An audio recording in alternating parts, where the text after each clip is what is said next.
She is an award-winning scholar and professor of history, specializing in Indian history and religions.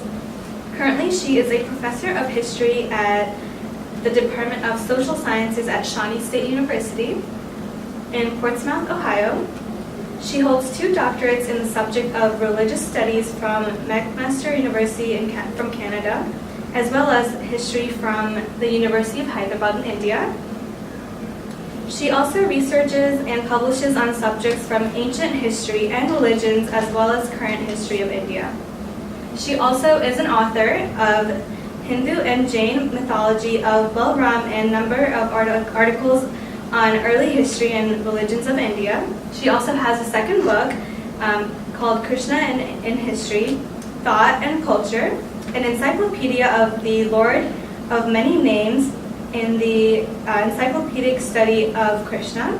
She's currently also working on 2 book projects. One, India, a New History, Ancient Settlement Patterns of South India, and she's also the editor of International Journal of Dharma and Hindu Studies and an associate editor of Journal of South Asian Religious Studies. Please welcome her, and thank you so much for joining us today. Thank you so much.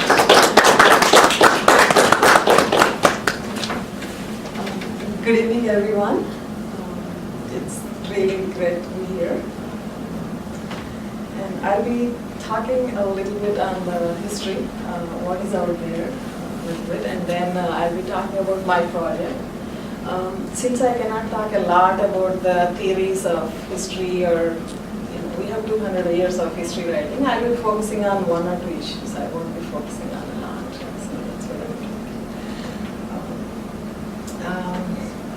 There's a joke, there were 2 cows. They were fed English grass for some time. After a generation, neither of them believed that they are cows. So with that, I'll start my lecture on Indian history. So Indian history has been a political ground. It had taken different theoretical aspects. It has changed a lot, but still, it remains to be a political battleground rather than facts speaking for history. So I've shown two issues, so that will show you what I'm trying to talk here. You may have seen the recent controversy. This is all across the newspapers. The Paksali manuscript. It actually was found in 1800s, 1880s, and it was brought to Oxford, and then it remained there. There were some studies on the manuscript, and it had zero and formula and all those things on it. The early studies, of course, focused on date, but they focused more on what is in it, what was the language, what was the script, and all that you can see here. And recently though, Oxford actually gave it for radiocarbon dating. They took 3 samples and got the dating from it, and all the 3 dates actually came to be different. So you can see here. So when they gave it for radiocarbon dating, the dates that came were, the first date was between 3rd century, and the second one is 8th century, and the third one is like 10th century. So the dates, of course, the range is very different. And the controversy is not about the dates, or not that the manuscript is old. Everybody knew it's a birch bark manuscript and it's an old manuscript. The controversy was why these dates were so different. And the earlier dates that were given, these are the people that worked on it, and the scholars, Hayashi and anyway, I don't have to talk all about that. The dates that were given by the earlier scholars that worked on it was between 8th century to 12th century, and somebody actually gave later than 12th century. So all the dates were after 12th century. Only one date was after 8th century. It was purely based on understanding what was in it, and understanding the writing. And it was known that Brahmagupta's manuscript was dated to 7th century. So one of them gave it 8th century because it should be after Brahmagupta's manuscript because the formulas are from Brahmagupta's manuscript. So it was purely speculation of what is the writing, what it might have been, and all that. And now, of course, this brings out the actual concrete dates, but the range is so high, and each page actually gave a different date. The earliest, of course, is 3rd century, which is not wrong because 0 is known from 1st century onwards. It was used from 1st century onwards, and concept was known before 1st century. So everybody know that it's there. So this cannot be anything ground shattering because if it is known from 1st century, if they were using from 1st century, if theories were composed by it, it should be written. So it's not a big thing, but the range actually was controversial, and within 2 weeks of the dates coming out, Oxford actually gave out these dates in a news conference, right? It was all over the newspapers. And then the scholars who previously worked on it actually went ahead and published a newspaper, published an article that why these dates are not right? But can we give facts? Can we give scientific experiment? Can we give facts a little chance? All we have before is just speculating on what it could be. Now we have at least some research that's based on science. Maybe the range is different. The reasons might have been different. Maybe some of them are old folios, some of them are new folios, or maybe they traced the pages and added them, or anything might have happened because it's more than 1,000 years ago. So anything could have happened that contributed to the discrepancy in the dating. But could we still consider some dates rather than no dates? Could we not have anything? It's better to have something rather than not have anything and work on it, right? So this is usually the case with many of the issues in Indian history. Indian history has a lot of ancient material, ancient information, and anytime anything is researched or anything comes out, there is always a big controversy. And the controversy always wants to throw out everything and then work. Instead of that, could we just let the facts, let the information speak for itself? Maybe we should give a chance to the evidence. Right? The evidence, having some evidence is better than having no evidence and then trying to work from it. Right? So maybe the dates are so different, the range is so different, but it gives us something. Right? So that's what I'm trying to think.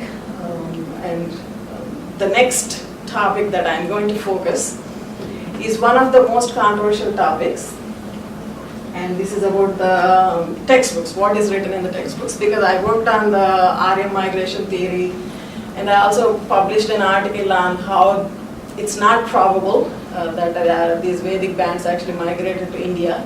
Genetic research actually shows that that could not be probable.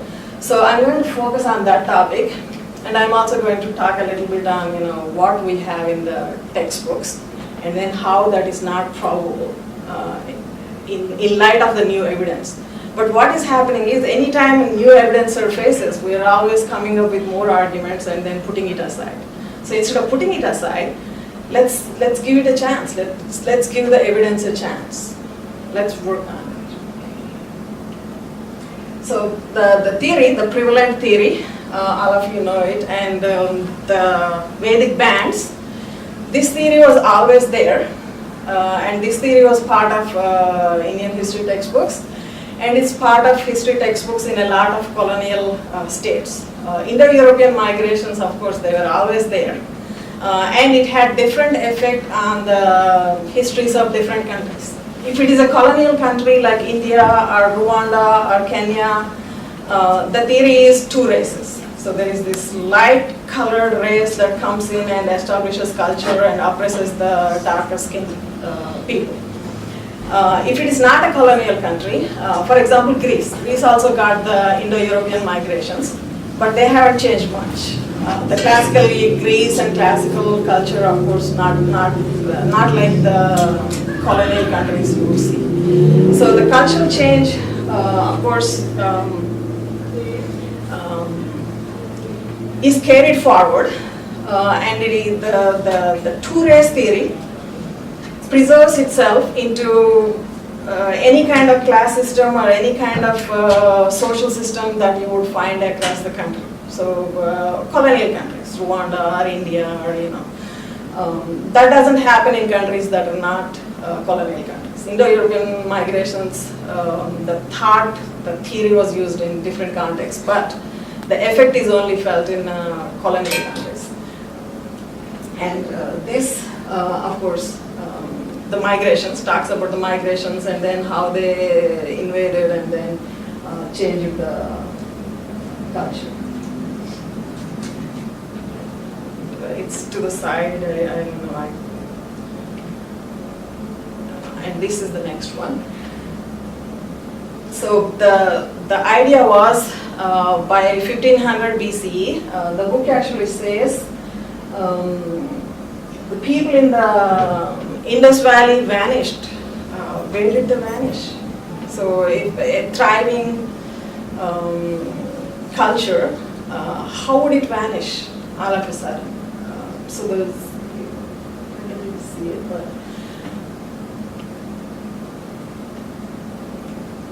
so anyway, they vanished, and then the Aryas from there, they migrated into Gangetic Valley. Once they came into the Gangetic Valley, they imposed their culture on the indigenous, and they called the indigenous Dasas and Dasyus. And the Dasas is translated as slave, which it doesn't mean. Das just means a servant, it doesn't mean a slave. There is no word for slave in Sanskrit. That itself tells the Vedic culture, our early classical Indian culture never had any concept of slave or any of those ideas. If the slavery or any kind of system like that existed, a word for that would have existed. So anyway, this is the idea. This actually has two assumptions. I don't have to talk a lot about the theory, we all know it. So it makes two assumptions. The two assumptions are, there is this civilization that was pastoralist, but it had lots of people that could go and invade other countries across the world and impose their culture. So for a large culture to exist and support a large band of people to invade other country is a lot of expense. So there should be a culture that is strong enough and well built enough to actually support these groups of people to migrate. And the assumption is that, where is this culture? And there is no idea. And any culture that is large settlement was not found in the areas that Aryans are said to have been. That's one of them. And the second one is that the Indus culture vanished all of a sudden when these people showed up. Why would a culture that is existing, thriving, had large cities would vanish all of a sudden when a couple of bands of horse riding people show up? There should be a large support system that should come in if they are going to take a big existing culture. In the ancient world, do we have any examples of that? From 1500 BCE or 2000 BCE, do we have any example of a couple of bands going across the world and taking over a different culture? Of course, we have that in 16th century, 18th century. The weapons are different, the war techniques are different, and the migration of peoples are different after 16th and 17th centuries. It can happen in 18th century CE, but do we have that in 2000 BCE or 1500 BCE, where the cultures that equipped to go as a small band and take over a large civilization? So the two assumptions are very difficult to sustain because of lack of evidence.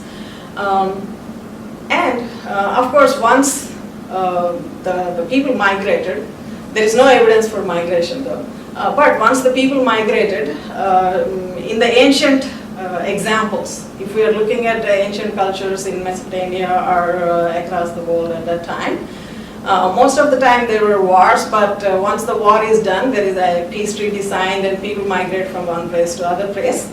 And most of the time, the migrating people actually adopt the culture of the local area and assimilate. For example, Greeks defeated and founded empires across the world. The Seleucid Empire, of course, later on known as Indo-Greeks, and the Ptolemaic Empire, of course, in the Greek tradition, Ptolemaic Empire. But Egypt, of course, they are the pharaohs. So in the ancient world, of course, the examples and the culture is much different. So for this theory to sustain,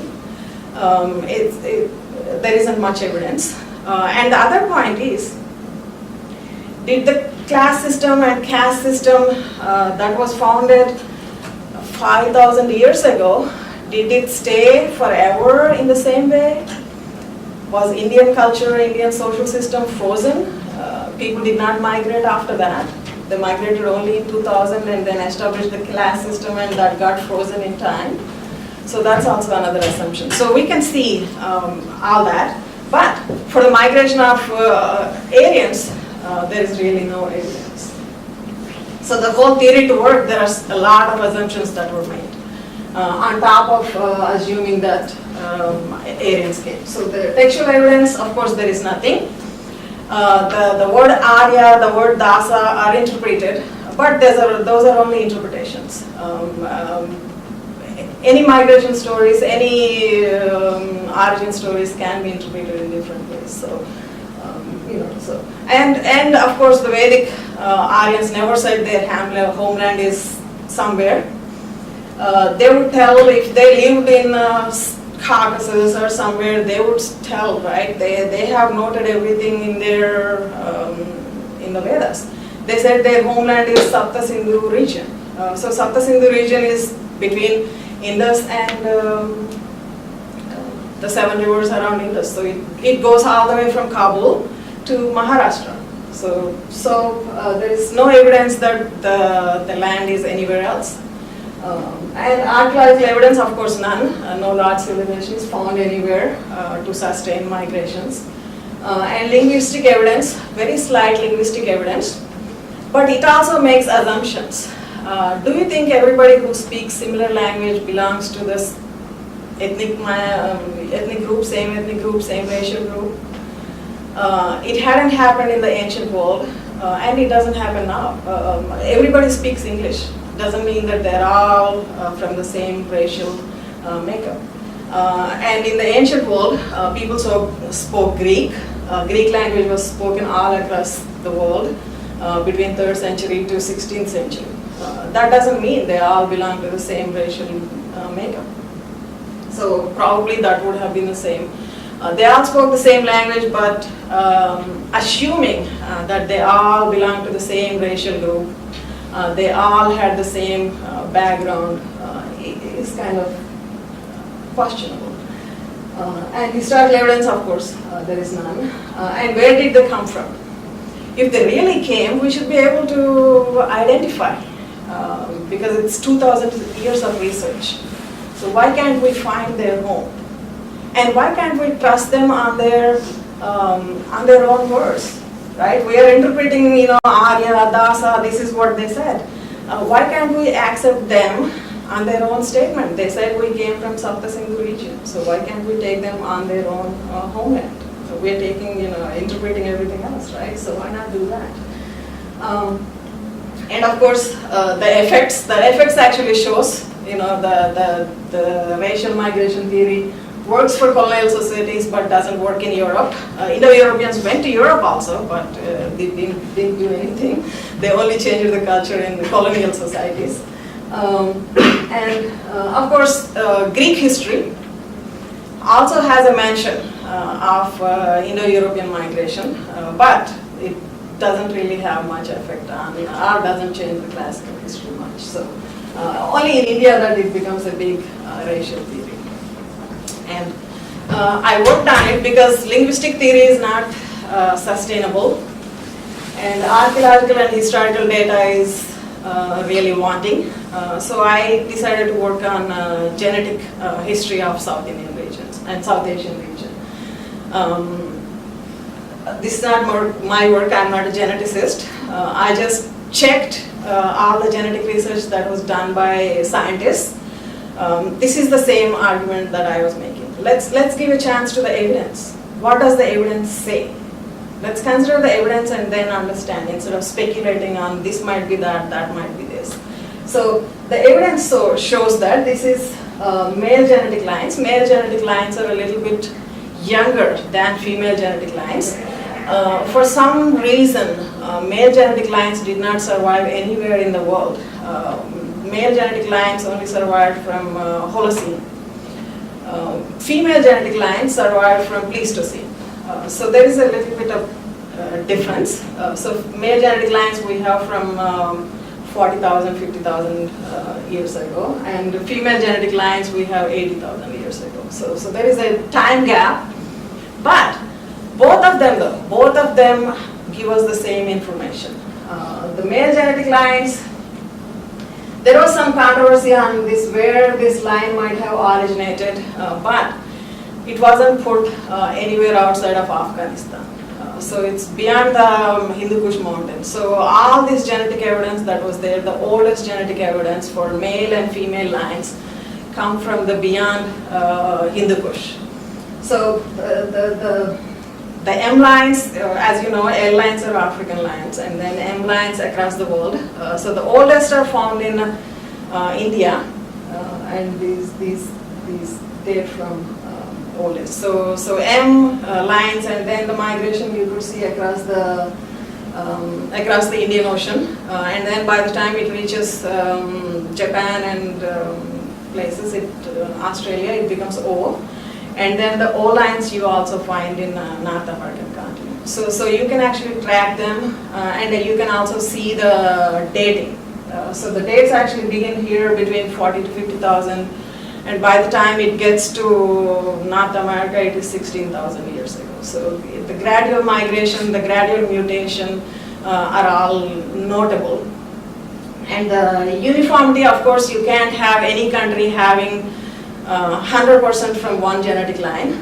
There is variation, but the largest surviving number would be the most surviving commonly found. So the most commonly found, about 54% is this for India, for male genetic lines. And the other important thing is that there is no difference between any caste or any groups. All of them have the M lines that you would find here. There is no difference. It's about 54%. Actually, the tribal lines have 54%. Others actually have a little bit less.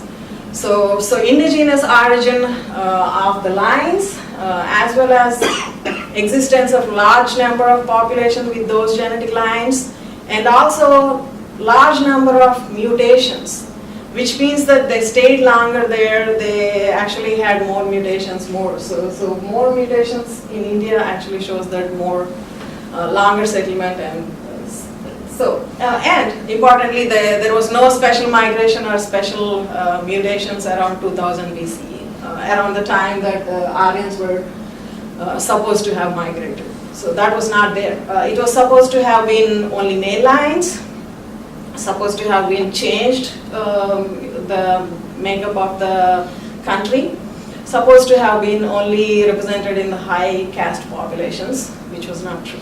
That was not shown in the genetic research. If it happened, it would have shown. So no difference. And female genetics lines, as I told you, these are much more uniform, much more long settled, much more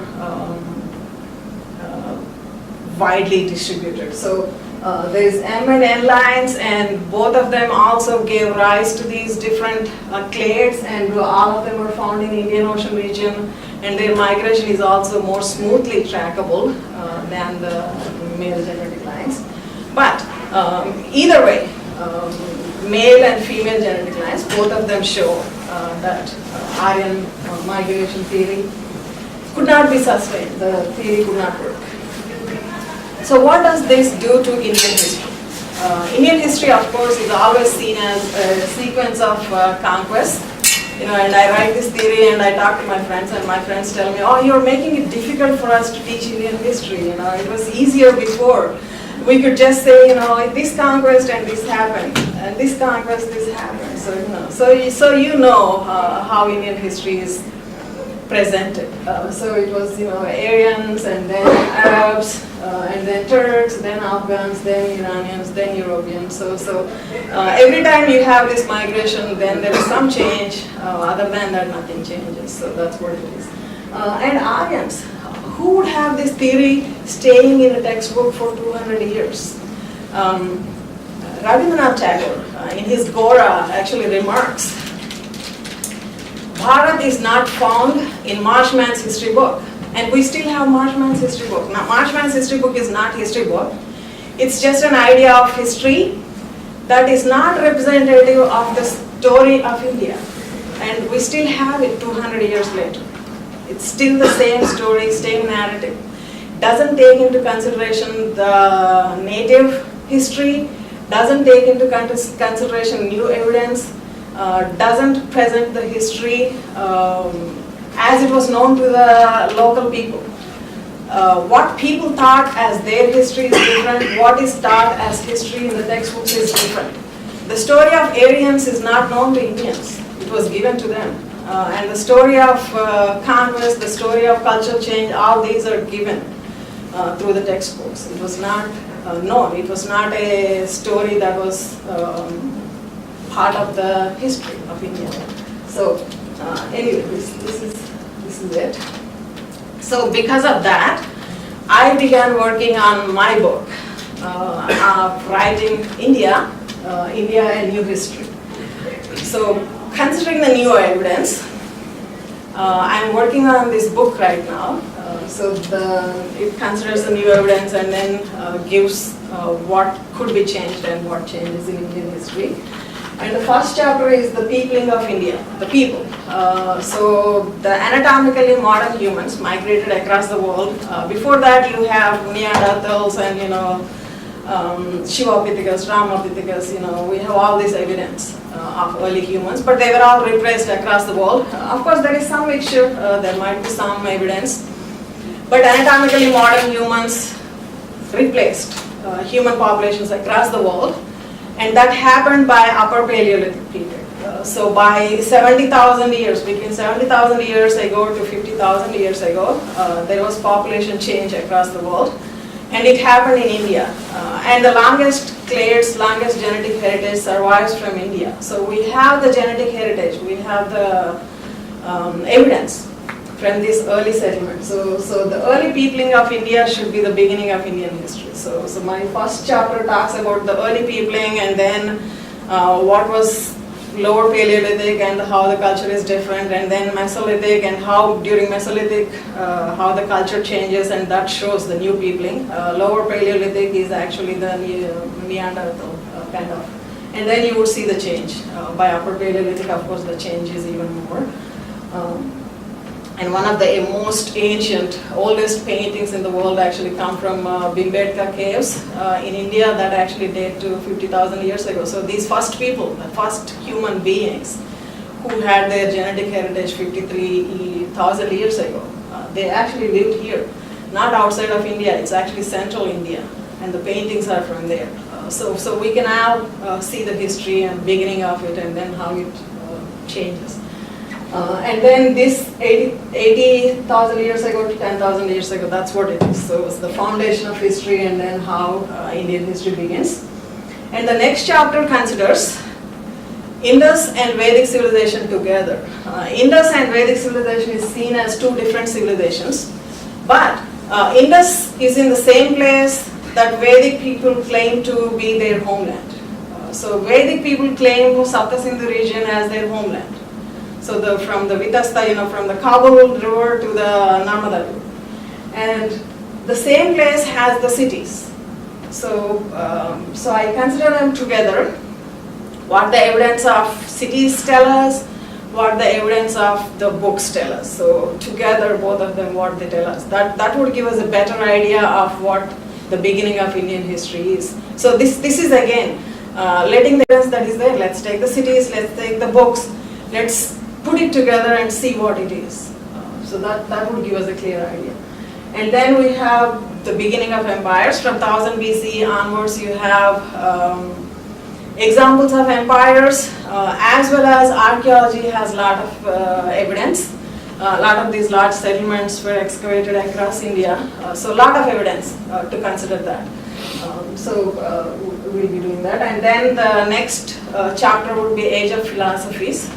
It will be the around 6th century. We have a lot of philosophies that were founded, like Nyaya, Vaisheshika, and all of them have their origins at that time. And then Buddhism, Jainism, and lot. So all of that. And then the next chapter will be from 600 to 300 BCE, the age of prosperity. It's settlement. You have all these Janapadas that are described and what these Janapadas are doing, what each Janapada manufactured. There is evidence for all of these information. Cities are excavated, Arikamedu excavated, a lot of information from there, a lot of cities excavated, Nevasa and all of them. And we also have literary evidence. The Buddhists described a lot of things and everybody else, visitors also described a lot of things. We have evidence from Persia as well as Greece. So we can take all the evidence and understand what was going on and what life was. And this is the foundation of empires. Of course, you have so many states across India, but it's like the evolution of state system. So stable political system and then development. And then you have age of networks. And of course, Alexander and then the war and then networks, and then you have Ashoka, and he sends Buddhist to different countries. We have evidence on that, and then we also have excavations in many of the places that are mentioned by Ashoka as well as by Greeks. So this is an age of networks, how the networks happened, how the Indians actually traveled across the oceans towards Southeast Asia as well as towards the West, what kind of settlements we have, what these interactions were. That would be this chapter. And then of course from 100 CE to 100 BCE, there was a lot of fragmentation. You have in the north, you have Indo-Greeks, all that. In the south, you have Cholas, Shalavahanas and all that. There is fragmentation. But that doesn't mean that a large decline happened. It was still a continuing, sustaining civilization. This period actually gives us information on a lot of creativity, a lot of literary texts, a lot of scientific texts. The Charvaka, Ayurveda, all of them actually date to this period. And the philosophical texts, the Madhyamika, a lot of these texts also date to the period. So it's a creative, continuing period, but politically though it's a fragmented period. So it will be nice to understand. And I continue with the chapters up to 1500 in a similar way. We don't have to discuss everything in detail, but in a similar way. Considering the evidence from India, Indian literary texts, Indian archaeology, and at the same time also considering evidence from outside. A lot of Indian objects were found in many of the ports in Arab Peninsula as well as Iranian Peninsula as well as across the Southeast Asian countries and across Mediterranean also. Rome has a lot of information about India and trade with India. So we can consider it, and it will be much more useful for us to consider all the evidence and then come up with the history rather than speculate and organize history around some theories that nobody knows. So that's what I'm going to do. And Indian history is always seen as something that the government does. Indian history was never considered part of the mainstream thinking. That has to change in India. People have to consider it as their own story, their own heritage. Of course, the administrators are always writing history, but it's people's history. We have to think about people's history, write it in a people's own narrative, how the culture changed across the centuries, and people have to be involved with it. And local committees There are a lot of archaeological sites, there are a lot of heritage sites across India. And the people living within that region don't even know they exist. There are no local committees, there is no local knowledge building, and there is no coordinated efforts. And government also doesn't even involve them within the historical process. They come there, do the excavation, and then leave. They don't even tell the local people what is going on there. So it's important that the local people know what is the historical heritage, what is being excavated, and it's also important to make the people part of the efforts that are going on within their history. And digitalization is also an important issue for Indian history. A lot of historical objects, as you know, are smuggled out of the country because nobody is not aware of it. Local committees are not there. Local people don't know what this heritage is and what is excavated and what is being done. So digitalization must be done importantly and urgently. All historical objects must be documented, digitalized. Manuscripts, if you visit some of these ancient archives, it would actually make you feel very sad. Many of them were in a really distraught state. Many of the pages, if you touch them, they fall off. It's in that much of a distraught condition. If they stay for some more time like that, we might not really have anything survive. So it's important to digitalize. All the manuscripts that are actually laying across archives in a lot of places. I visited some of the archives with ancient manuscripts, but very fragile. So it's important to digitalize them. And there should be a national registry of antiquities. What is where, you know. There are museums, but people don't even know the museum exists there.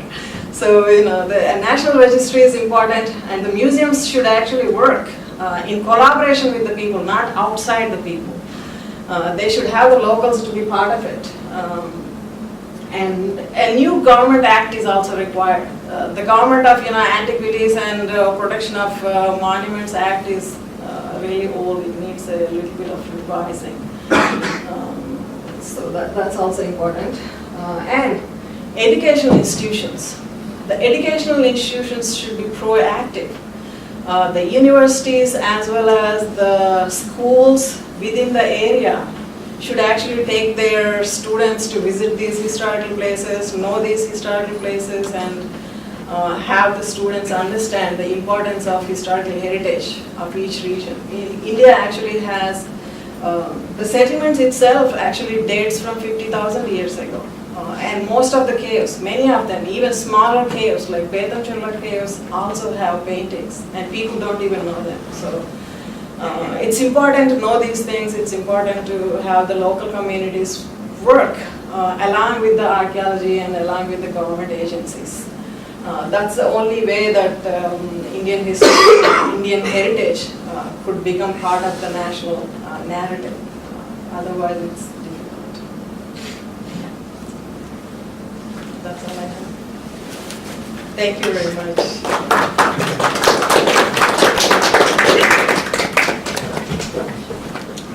We'll have a question and answer session. So if you have a question, just state your name, your occupation or your major, and then the question. So does anyone have any? So my name is Sumit Patil. I'm a physics student here, so I'm aware that Rig Veda doesn't have any memory of Central Asia, right? It revolves around the Sapta Sindhu region, and it shows some gradual movement from Sapta Sindhu region to Gangetic Plains, right? But then the Avesta, for instance, it also describes Sapta Sindhu region and has some description of some Central Asian geography. So according to you, which text is older, the Rig Veda or Avesta? In case if the Rig Veda is older, then Avesta, there can be evidence over there to show that the Proto-Indo-European homeland was in Sapta Sindhu region. Yes, Avesta is much younger. Avesta is That much is younger. known, yeah, that is historically known. We don't have to work on it. And so, The dating is much younger for Avesta okay. than Rigveda. From that, I think then the Vedic Sanskrit is more closer to the Proto-Indo-European language than Avesta, right? Okay. Proto-Indo-European. It was all guesswork, you know. Proto-Indo-European is again, you know, there is this Proto-Indo-European group existed and Proto-Indo-European language existed, and the oldest surviving language of Indo-European is Sanskrit. That is also linguists established it. I don't have to do anything. They already proved it. So linguistic evidence shows that the Sanskrit homeland is should the be, oldest Indo-European language. and the homeland should be in Sapta-Sindhu region. And Rigveda, they stated in Rigveda, their homeland is Sapta-Sindhu region. And it has no memory of Central Asia. Okay. Yeah, they mentioned their homeland is Sapta-Sindhu region. And they have a long verse on Sindhu and how fertile the river is and how great the river is. If they're living somewhere else, why would they praise Sindhu? Right. Any other questions? Can I ask the students level? So I'm a student of OISU, I'm at Hari Krishnan and Nationwide. So I work for National Insurance, just because the subject and connected were interested. So how do you explain the horses are not native to India? And we know Aryans used horses a lot. How do you see it? How do we know horses are not native to India? We don't see that today. And neither have India we is a seen tropical it. country. Bones don't survive beyond 10,000 years. So Yeah. maybe we will find more evidence. Maybe the genetic DNA would show where they came from. Maybe horse DNA would show later on. We worked on human DNA. Probably later on horse DNA would help us which clade came from where, you know. So that is again another theory. You know, horse bones were not discovered, horse is not discovered. How do we know? Right? They are not discovered, so we don't know. Yeah, but Indus seals have this horse-like animal, and it looks like unicorn, but you know, so we don't know. So when we don't know, we should say we don't know instead of saying, you know, there is no horse, we have no evidence, so you know, somebody brought it. So we should just say things for which we have evidence and wait for evidence for other things. Because there is lack of evidence, we cannot make assumption that maybe it was brought. So we'll just wait on the horses and use other evidence. So you are assuming horses could have been native to I don't want to assume. I want to use the evidence and wait for evidence on other things that we don't have evidence. So I'll just leave them aside and then think about other things. They said their homeland is Sapta-Sindhu. They said they lived here and they demarcated their regions. The geography is clearly identifiable. Let's take the evidence. So is it possible that the Rigvedas developed in India, but not necessarily that the people who lived there all the time, right? It could have got developed, all everything documentation is from Rigveda. Rigveda could have developed here, but that doesn't necessarily mean that the people who developed it were always there, right? They could have come from it. And I'm just playing devil's advocate here. It still could have mean that they could have come from it. Because you said the language evidence was slight, but a lot of linguistic evidences were pretty strong. Like I know Lithuanian was very close to Sanskrit. Yeah. Like there is plenty of evidences of the language connections, which is a lot of spread of that language. Yeah, but that doesn't mean everybody that spoke the same language were the same racial makeup. That is. So that doesn't tell us anything. That doesn't tell us that Lithuanians and Vedic Aryans were same race and they were related. Anybody could speak any language. So let me ask one more question before. The Harappan people, the seals and the pottery and everything that we found there, we did not see them on the Gangetic Plains or other places, right? We saw They them. were very unique But on that. Early on, we didn't see them, but we find Harappan pottery in other places. Especially I worked on South Indian settlements, and there were pottery sherds up to the megalithic period that had same kind of symbols that were found in Harappa. So Southern South Indian region. So probably they came and traded, or people went and traded. But we know the Harappan people So there were is- on the sea. There is some interaction. With So us. South India is not like completely away from. But you mentioned that the relationship with Rome, which was actually from Kerala, that's right? The trading, the spice Arachimede- trades that happened. Yeah, East from- Coast also. The Arachimede port is actually on East Coast. Initially, of course, they thought it's only West Coast that traded with the Mediterranean. Arachimede excavation actually proved that it was also from East Coast. So we have East Coast and West Coast, both of them trading with Rome as well as Southeast Asia. All these islands. Right. Not from China. mainland India though. Where are the things coming from? They are actually coming from all across India to the ports, and then they are being traded from the ports. And we have to think of people as moving. People are not always staying in one place. And pottery and all these things are collected from inland and then brought to the ports to be traded to all these different places. And that's also an assumption that comes from history for us. We were taught that the people lived in this one zone and one race, North India one race, South India one race, and they never mixed, which is not possible because of the evidence. If they did not mix and trade, how would the things go from one place to the other place? So, hi, my name is Keshav. I'm in the maths department here doing a PhD. My question is more of maybe grounded in the recent times and how it connects to politics. So, one of the most contentious and flammable issues today in India is about Dalits. So, I'm just interested how knowing about this history can help depoliticize that situation. I mean, if it can at all. I hope if we use evidence and if we work on our narrative, probably it would help. Because of the Aryan theory, the difference between Dalit and the high caste being Aryan and these oppressed being the natives, that theory doesn't really sustain with the evidence because there is no difference. There is no racial difference, there is no difference in history. Whatever may have happened in the last centuries before modern era. So probably classes existed, probably social systems existed. Of course, classical society is much different from modern society. If you're looking at history from China or Greece or Rome or Middle East, anywhere, the social history in 2000 BC is much different from social history in 2000 CE. The current history is completely different. So making assumptions, thinking that 2000 years ago this was it, so it should be applied to the modern day history is not right.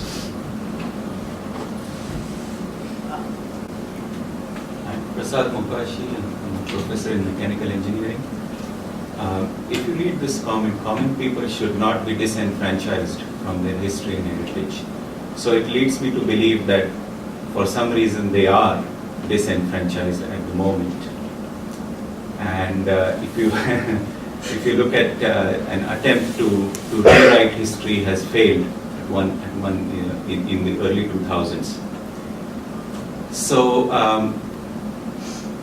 what do you think? I mean, would you want to involve government or not in this aspect?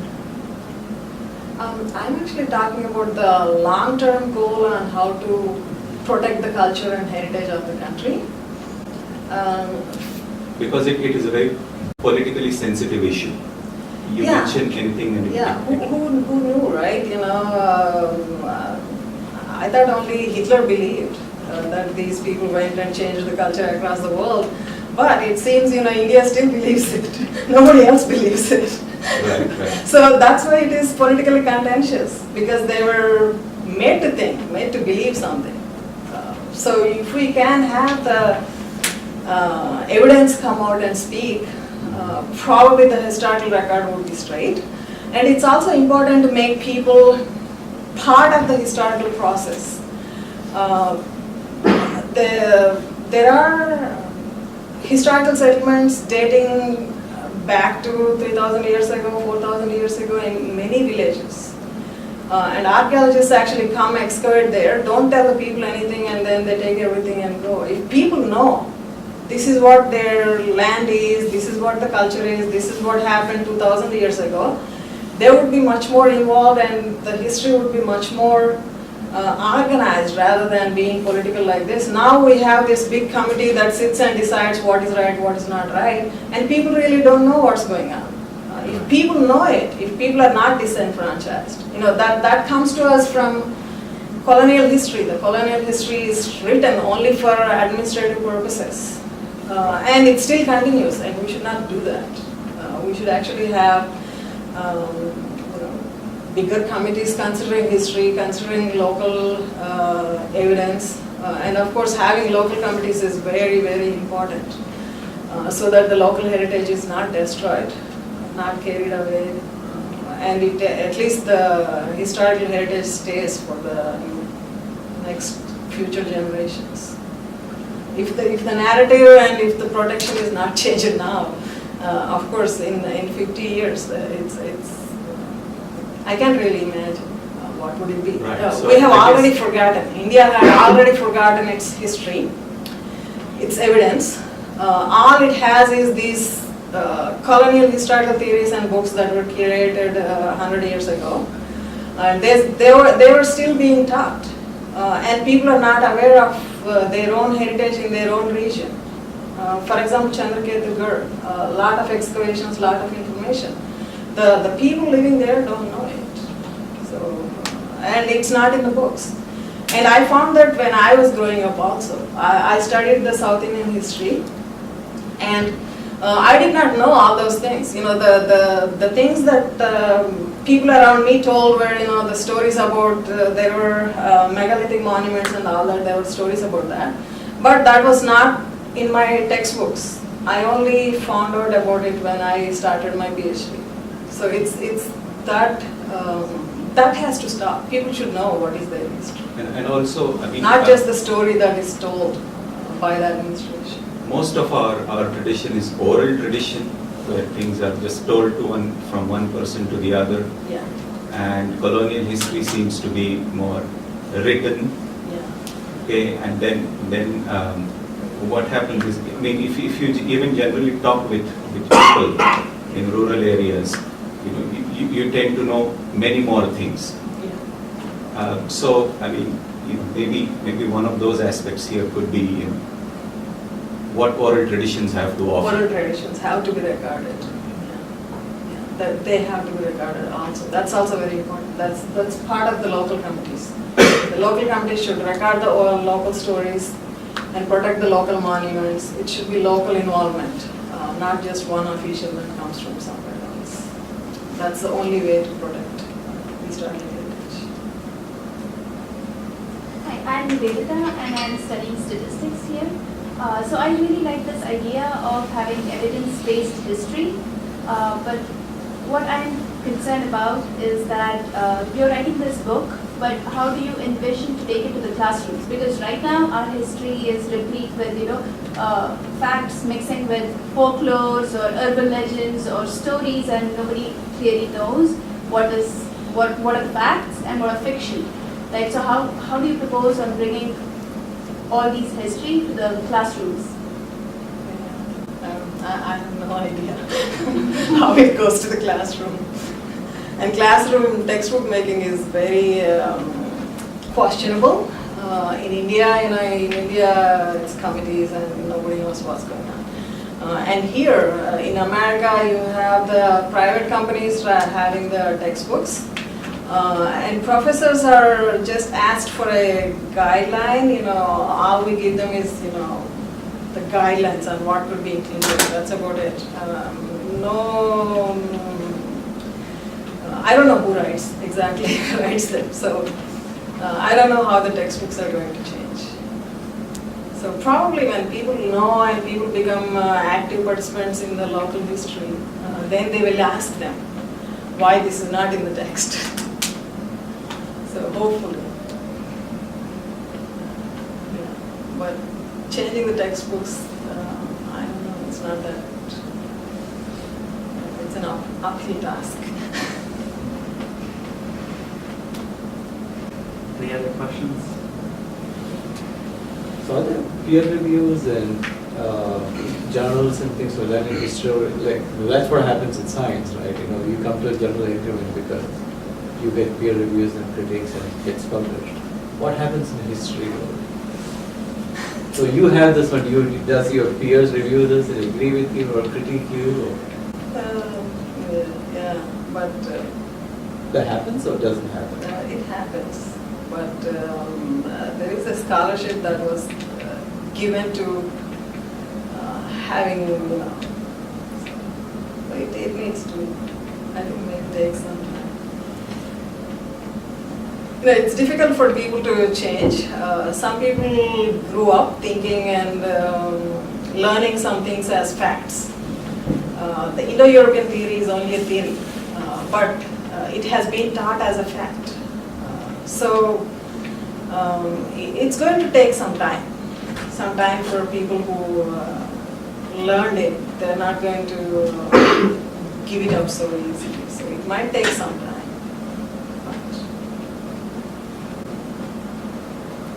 It might seem that I'm giving in too much to the popular culture, but how about putting the new history of India like in a Wikipedia or something? Because if you go to Wikipedia, you are going to see the Indo-European version of India, right? So, I mean, getting it into the classrooms is going to be a difficult thing. So, how about getting it into the popular media? Yeah. I don't mind, once it is published, I will have it in I don't mind. Hi, I'm Sumit. I'm doing biology here. I'm a fourth year. And I have a question about, you talked about, I think, you didn't really talk about him, but it was this fossil, Ramapithecus. What was he a human? And like, what does that say about the makeup of the society around that time? Before the anatomically modern humans came, there were these prehistoric humans from the Australopithecus. So the Australopithecine is actually called by different names in different regions. In China, you might have heard the Peking man. In India, they are called Ramapithecus and Shivapithecus. The northern, the Sivaliks and upwards of there, the fossils that were found are called Shivapithecus. The others are called Ramapithecus. But there are all these Australasian, Australopithecine groups. And in Europe, they are Neanderthal. So these are all human-like, but pre-human.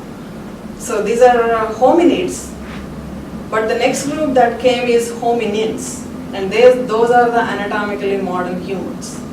Once these anatomically modern human group came on the scene, they were much stronger, they were much more adept at surviving. So that group survived, and this group gradually vanished. So probably they may have lived together, they may have married together. So probably some trace of them survives, but that group really did not make it in large numbers as this hominin group made it.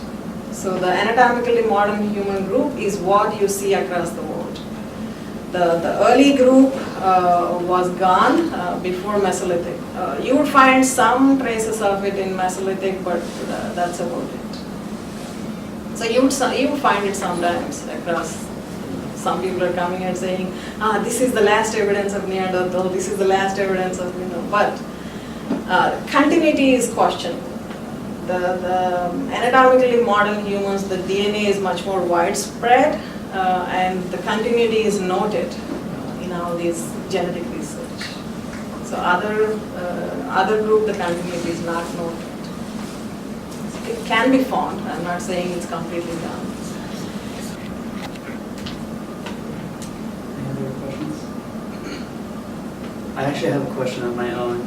So, in like ancient India, there were many trade routes, and like due to universities such as Nalanda, there were like people coming from many different regions of the world to study in India.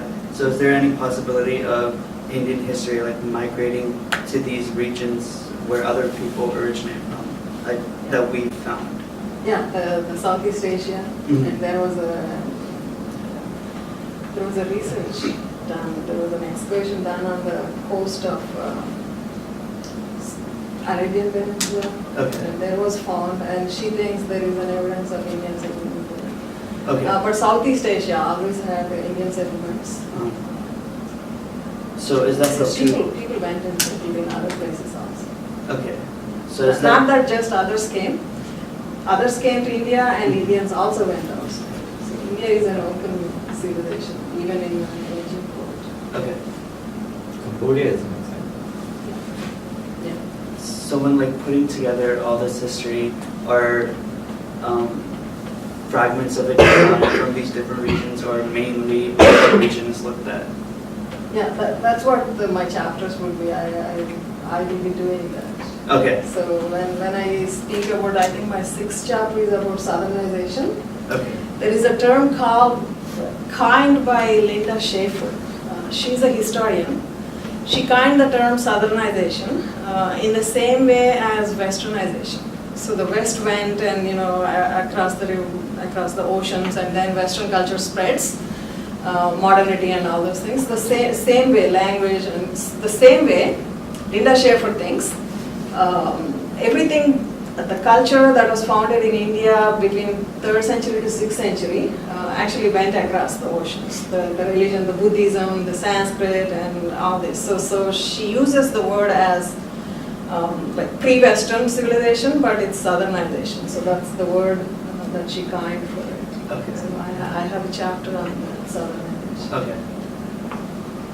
And just as a small token of gratitude, we have something for you. So I would like to call Shrishmita to present it.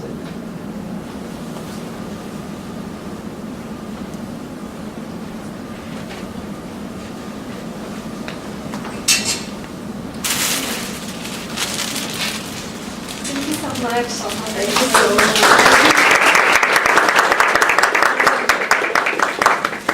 Thank you. Thank you very much for having me here. And I really enjoyed all of your questions and doing this lecture here. Thank you so much.